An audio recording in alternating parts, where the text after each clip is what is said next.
Bueno, hola de nuevo. Bueno, vamos a dar paso al posible debate. Así que voy a pedir a las personas que quieran plantear alguna pregunta, hacer algún comentario, incluidos los ponentes, por supuesto, que levanten la mano para tomar un turno de palabra.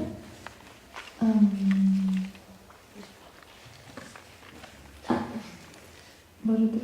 Muy bien. Pues, si os parece, empezamos con Juan Domingo, y aquí se tiene que ir más temprano. Juan Domingo Sánchez.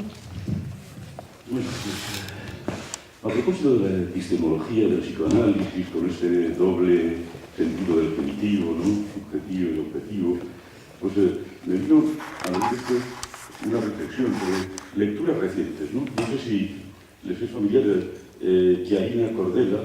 Chiarina Cordella es una filósofa y psicoanalista norteamericana, una lacaniana bastante ortodoxa, ¿no? Que escribió un bonito libro que se llama Surplus, excedente. Y es un texto en el cual se ponen en paralelo Marx, Spinoza y Lacan. Marx, Spinoza y Lacan. Unificados, ¿por qué? Por la categoría de excedente. El concepto de excedente, es decir, son pensamientos que tienen la particularidad de pensar en toda determinación siempre la producción de un excedente, de la minúscula lacaniano, del otro el plusvalor, ¿no? La plusvalía marxista, o bien el Dios de Spinoza, un excedente respecto del orden de los modos finitos, ¿no? Una categoría curiosa, ¿no? Porque te permite sentar estas disciplinas en algo que estremecería, y con razón, a Popper y al conjunto del positivismo epistemológico, ¿no? Unas disciplinas en las cuales, digamos, existe siempre una quiebra en el orden de la determinación, una falla en el orden de la determinación, que obliga a pensar toda causalidad en un sentido, en cierto modo, retroactivo, a la manera que Freud pensaba el trauma en sentido retroactivo también, ¿no? Claro, esto hace que haya que pensar a la vez el orden del significante que constituye un determinado discurso teórico, no nos metamos en si es científico o no, y la instancia del sujeto, como sujeto evanescente, como sujeto que se abre paso como verdad en la brecha del saber, dice Lacan, ¿no? Lo cual te da una epistemología muy particular, una epistemología que no es la de las ciencias que se autodenominan duras a fuerza de forclusión del sujeto, duras a fuerza de optar como modelo por la psicosis, ¿no? Las ciencias que eliminan enteramente el sujeto son ciencias, explica a mi juicio correctamente Lacan, que coincidiendo con el presidente Schreber, ¿no? Entifican al gran otro, entifican al orden del significante, poniéndolo como algo enteramente exterior, ¿no? Hacen ver una cosa, como ese terrible Dios, ¿no? Ese terrible Dios de Schreber, frente al cual tenemos el Dios enteramente desconstruido de Spinoza. Un Dios que es el aplastamiento, si quiere, la puesta en horizontal del conjunto del orden del significante. Naturalmente puesta en horizontal, al mismo tiempo constantemente agujereada. Hay un elemento también en Spinoza, como en Marx, como en Freud y Lacan, ¿no? De incompletud necesaria de todo orden del significante y de toda determinación, ¿no? Claro, esto nos pone ante una perspectiva que es estrictamente la contraria de la que profesan los positivistas, ¿no? Nosotros asumimos, ¿no?, desde este punto de vista, la acusación de Popper como una virtud, ¿no? Y en este caso, la verdad debe ser esa verdad que está ahí con un significado, ¿no?, previo a cualquier significancia, ¿no? Partimos de la idea de que la verdad es efecto de la cadena significante, efecto se produce en la falla de la cadena significante, ¿no?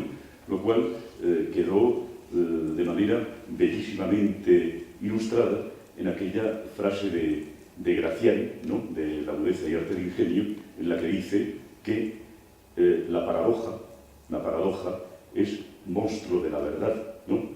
Yo creo que podría ser un poco el lema de este tipo de epistemología formada por el psicoanálisis, una epistemología, por cierto, que desde mi modesta posición considero la epistemología materialista básica, pero es algo que se necesitaría mucho tiempo para exponer. Gracias.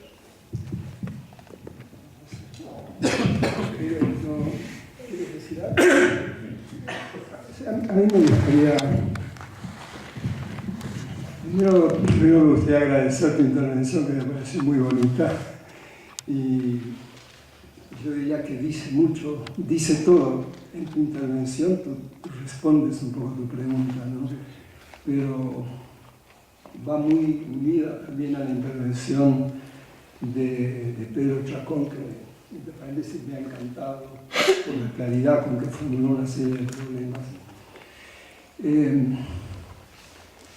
Lo de los excedentes, esto me parece importante. A mí lo que me interesó insistir es en el valor de la interdicción edípica en la creación del excedente. A mí lo que me interesó insistir es que el inconsciente mismo es uno de esos excedentes, que la hipótesis del inconsciente es justamente la construcción esencial de ese excedente, pero que es fruto de un momento de interdicción de un goce absoluto con lo real, ¿no? En ese sentido,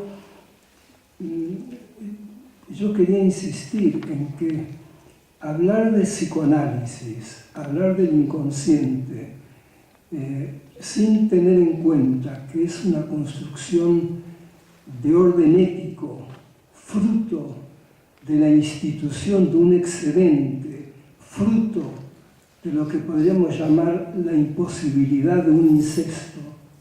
Entre paréntesis, yo diría que el positivismo y toda una serie de experiencias donde se quiere verificar, donde se quiere observar la perfecta realización experimental de una verdad, yo creo que es casi algo del orden de la realización loca de un incesto. En ese sentido, la importancia que tiene el concepto de excedente que tú mencionas, que me parece que es realmente el resultado de esta asunción ética del sujeto. Por eso yo lo llamo ética del no todo, en el sentido de justamente que hay un excedente fruto de una interdicción. Ahora, lo que me interesa es insistir que ahí hay toda una cuestión ligada a la imposibilidad del significado, que esa interdicción instituye una forma particular de ver la semiología, la semántica, que es muy importante que la tengamos en cuenta. Y respecto al tema de la verdad que tocó a mi gusto, tan claramente e inteligentemente Pedro,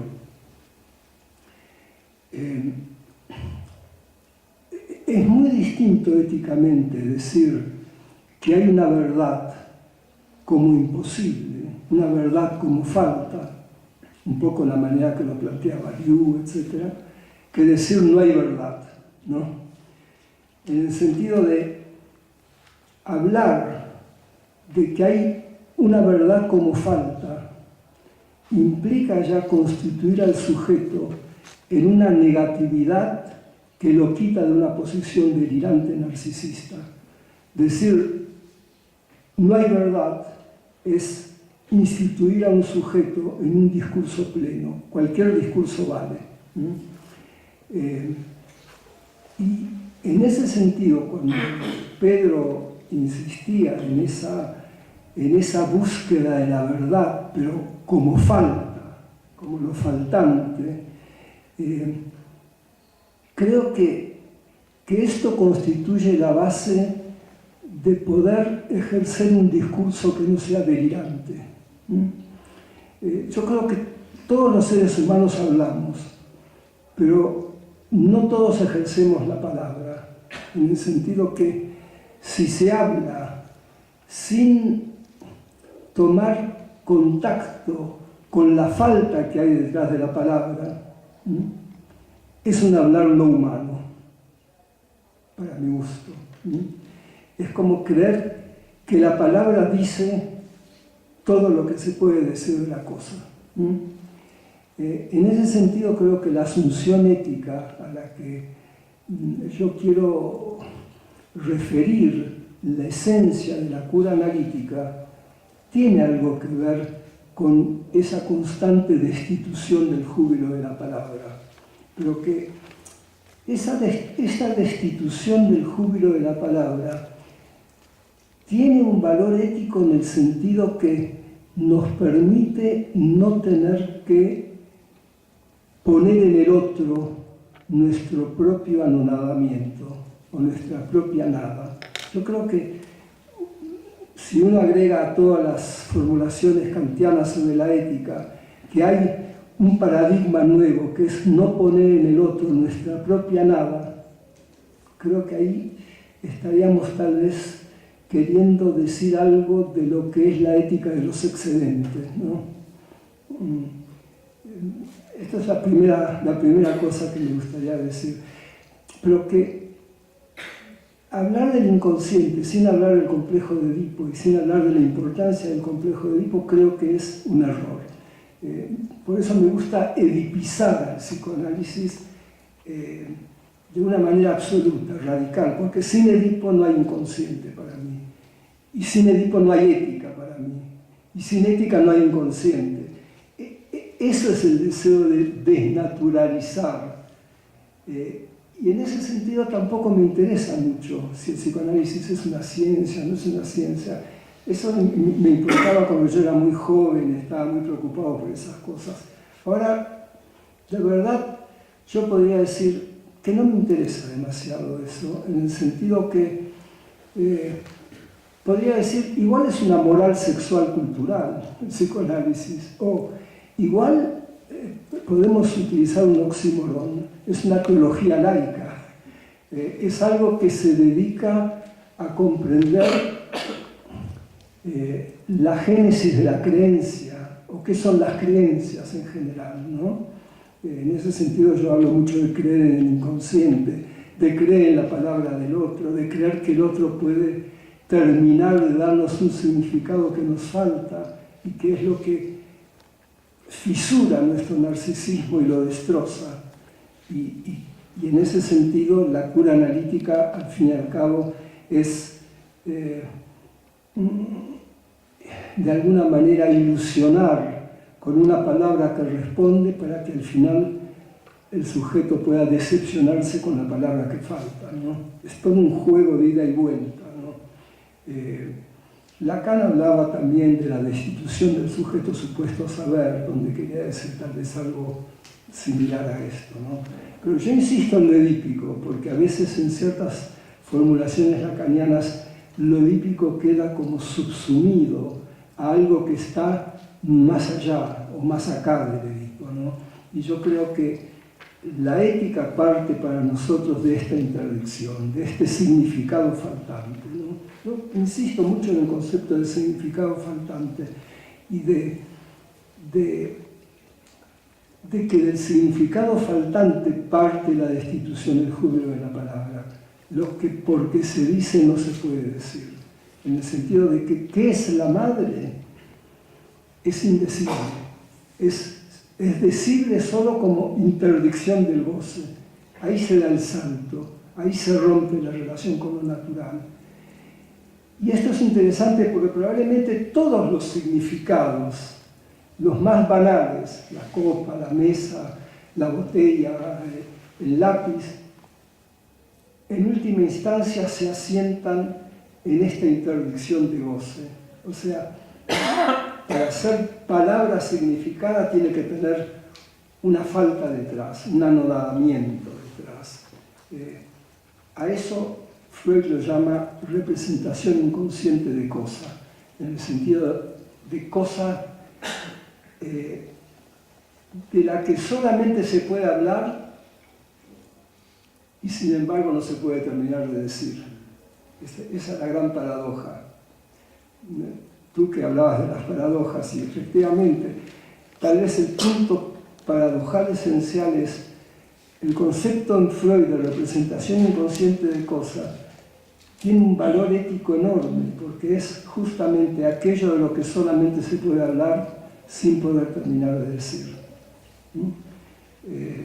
Y creo que es una vuelta enormemente interesante, porque además tiene mucho que ver con la constitución de la nada, el anonadamiento. Por ejemplo, desde esta perspectiva psicoanalítica uno podría pensar que el mayor invento del sujeto humano es la nada.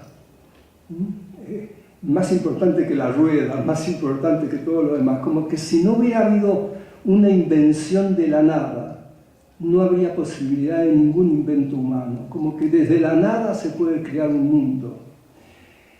Esto tiene mucho que ver con diferentes lecturas incluso del Génesis y por qué en el mito Dios no dejó comer del árbol del bien y del mal. Pero eso es una historia larga que no me quiero meter ahora.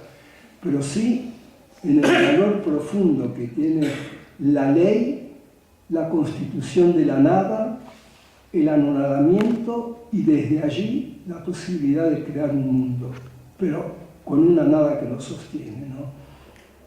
También podríamos decir que hay una diferencia entre la nada y el vacío, ¿no? La nada es algo producto de la ley, el vacío es un problema físico, que además nunca está vacío, porque el vacío está siempre lleno, ¿no?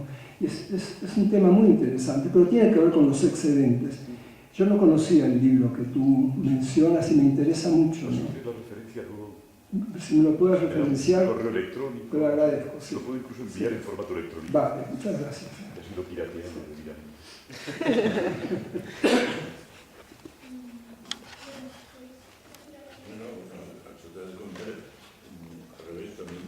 Yo no conocía tampoco la obra, o sea que si esta vía electrónica te lo agradecería. Sí. Se lo mando a Romina y... No, yo a tu comentario no tengo que, tendría que hacer un comentario, como siempre cada uno puede subrayar un aspecto u otro. En mi caso, en ocasiones he lamentado que seguimos hablando del positivismo como cuando al menos en la literatura ya más general de los años 70 está bien muerto dentro de su toma, ¿no? Es que no vale ni por la propia ciencia que tú llamas dura, ¿no? No se han creído, la labor de historiadores y sociólogos de la ciencia han arrumbado por lo menos con los cánones del antiguo neopositivismo como tal. Lo que soy un poco más precavido, quizás pues antes distinto, es que así como reivindico la originalidad y el interés del saber psicoanalítico frente a otros saberes constituidos, enigmáticos, sin embargo tengo mis dudas cuando se intenta extrapolar más allá de su campo específico, ¿no? Como unas pretensiones de denuncia de la razón en general. Y según tipo de preguntas, pues hombre, la lucecita freudiana me ilumina mucho, pero claro, para conocer los orígenes del hombre, si lo entiendo en el sentido biológico de Atapuerca, pues menos. Y si quiero conocer cuál puede ser el futuro de la humanidad, pero sobre todo el desarrollo económico que puede pasar con los desarrollos de países emergentes en China, pues también un poquito. Yo creo que Freud sí era consciente de su campo, de su investigación. Algunas extrapolaciones poéticas sobre la labor que supondría un nuevo modelo de racionalidad que se extrae de Freud, por temperamento personal, tiende a ser más claro, más se me entiende, ¿no? Sí, sí, perfecto.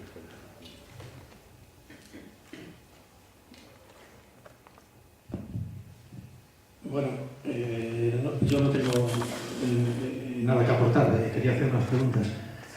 Las dos intervenciones me han interesado muchísimo, pero bueno, creo que tenemos aquí, aprovechando que tenemos a Spilka, a Pedro Chaco le tenemos más a menudo por aquí, quería hacerle más bien las preguntas a Spilka. Pues, bueno, me ha resultado difícil seguir su ponencia, porque era una densidad muy inquietante y muy interesante, pero claro, no era posible entenderlo todo, ¿no? Entonces, solamente quería tirarle un poco de la lengua, aprovechando que está con nosotros, tirarle un poco de la lengua para que nos explique un poco más este asunto de la ética del no todo y otra cosa más que ahora voy a apuntar. Esto de la ética del no todo, a ver si encontrara alguna manera, no sé, algún recurso retórico para principiantes que nos pudiera ofrecer alguna imagen o algo, alguna vía de comprensión de un asunto tan increíblemente difícil por lo que he podido apreciar, ¿no? Quería preguntarle también a ese respecto si eso de la ética del no todo tiene algo que ver o no con esto que los días anteriores, bueno, usted no ha estado, pero los días anteriores nos ha salido muchas veces a colación un asunto que era de la posición femenina en la sexualidad. Si eso tiene algo que ver o no tiene nada que ver. Esa es la primera pregunta. Y la segunda, quería preguntarle sobre otro tema que ha salido también mucho estos días, que era siempre a propósito de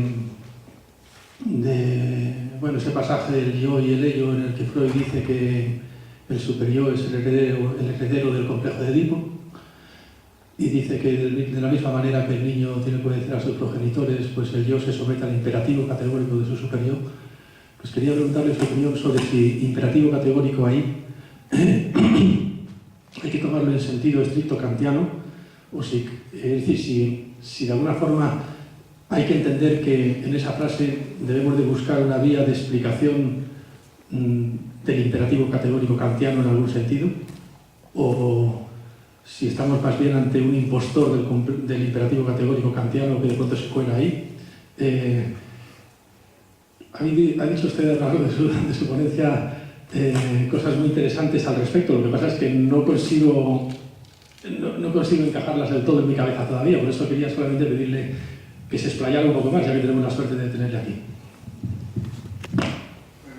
Muchas gracias.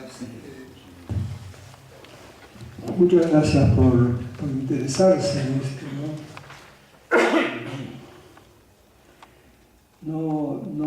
No son cuestiones fáciles de hablar de todo esto, de contestar a todo esto, ¿no? El imperativo, empecemos por lo último, ¿no? ¿Por qué Freud habla de que el imperativo categórico es el legítimo heredero del complejo de Edipo, ¿no? Yo creo que esto es, para mí, tal vez es el acercamiento más serio, más severo de Freud a la filosofía. Ustedes saben que Freud tuvo con la filosofía una relación sumamente ambigua y sumamente contradictoria, ¿no? Tanto se peleó con los filósofos justamente por el concepto de inconsciente, estaba muy peleado por los filósofos, ¿no? Todos los primeros capítulos sobre el inconsciente él hace una gran digresión intelectual con los filósofos, pero donde no se pelea con los filósofos es sobre todo con Kant. Y sobre todo en uno de los trabajos importantes de él, que es el yo y el ello, y otro trabajo que es el problema económico del masoquismo, donde Freud quiere establecer como los fundamentos de la culpa humana, y donde para él el sentimiento de culpa nunca se puede desprender de la sujeción a esta interdicción del goce completo con lo real que la figura del padre implica. Nunca se puede desprender de eso.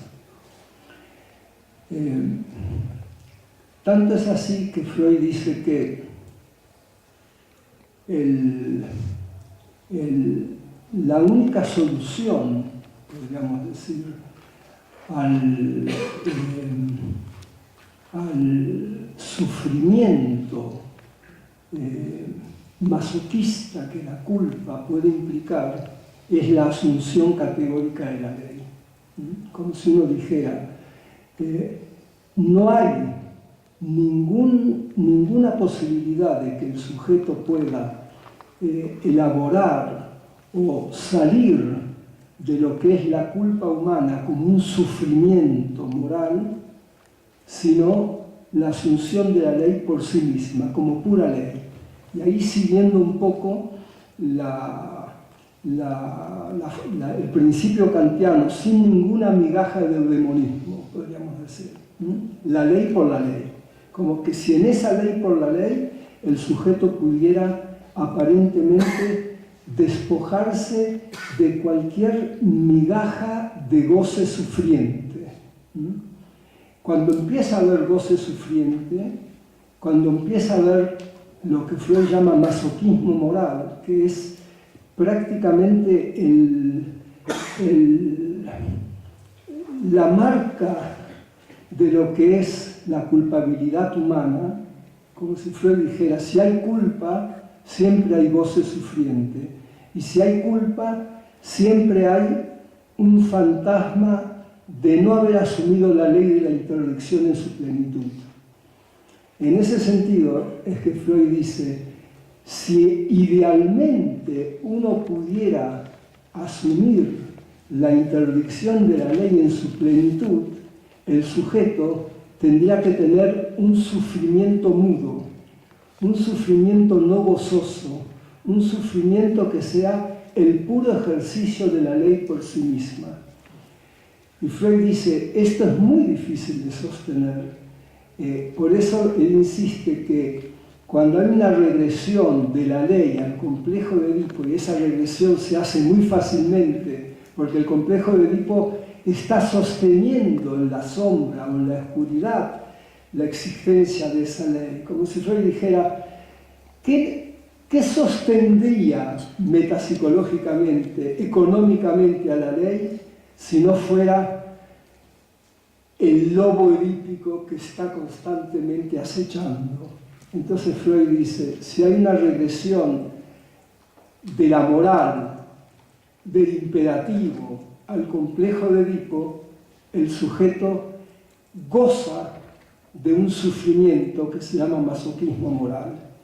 Ese goce es una forma de reinstalar un excedente que tendría que haber quedado totalmente anulado, como si el sujeto tuviera que quedar totalmente fuera del campo de cualquier goce con la existencia de la ley.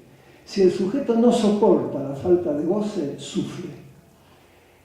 En ese sentido, ahí empieza algo de la ética del no todo.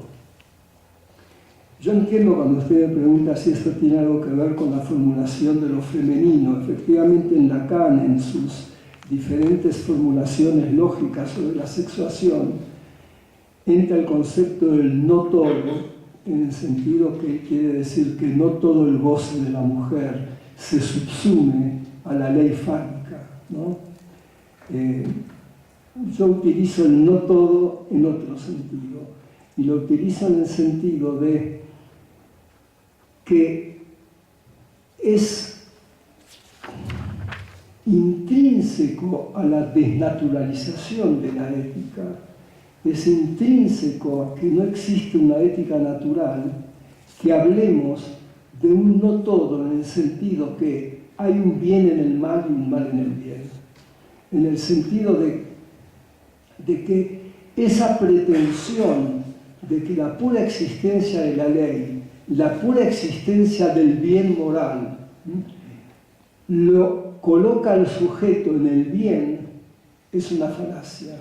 Que existe un sujeto que sufre siempre la consecuencia de ese golpe de la ley, que hay un mal en ese bien, pero también al contrario, que hay un bien en el mal, en el sentido de que cuando el sujeto puede transgredirla, hay un goce que ejerce a una costa de un sufrimiento que a veces es catastrófico y que Freud denomina masoquismo moral. La ética del no todo también quiere apuntar a algo que es el no todo del ser, el no todo de la verdad, el no todo del significado. La ética del no todo quiere decir que el sujeto encuentra algo de su bienestar en la caída de su narcisismo, en el sentido de que en el narcisismo hay siempre la búsqueda de una ética del todo, sea un significado absoluto, sea un ser absoluto, sea un uno absoluto, como hablábamos antes. Se trata de la posibilidad de atravesar, de romper la primacía del uno, que el bienestar del sujeto se instala en la caída de ese uno, en la ruptura de ese uno, en el atravesamiento del uno. Es algo que yo quiero destacar y por eso nombro a Hamlet, en el sentido de que el modelo hamletiano del sufrimiento humano parte justamente de esta disyunción que Shakespeare trae, ser o no ser. O sea, que es un dilema que tiene en cuenta justamente una ética del todo, en el sentido de que existe una positivización o una negativización de algo en absoluto. Cuando yo insisto que esa disyunción es la base de gran parte de nuestra tragedia, insisto en que la ética del no todo es que el sujeto pueda transformar esa disyunción en una conjunción donde el ser y el no ser forman una unidad, no en el sentido de el ser y la nada, sino el ser y el no ser. ¿Cómo poder hablar con la falta detrás de la palabra? ¿Cómo poder constituir un narcisismo sobre la base de un vacío?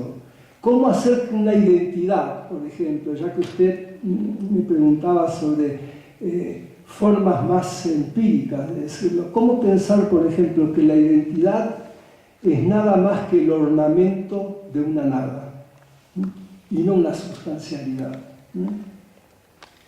Bueno, traté de darle algún tipo de explicación pequeña, pero que creo que trata de abundar sobre lo que usted me preguntó.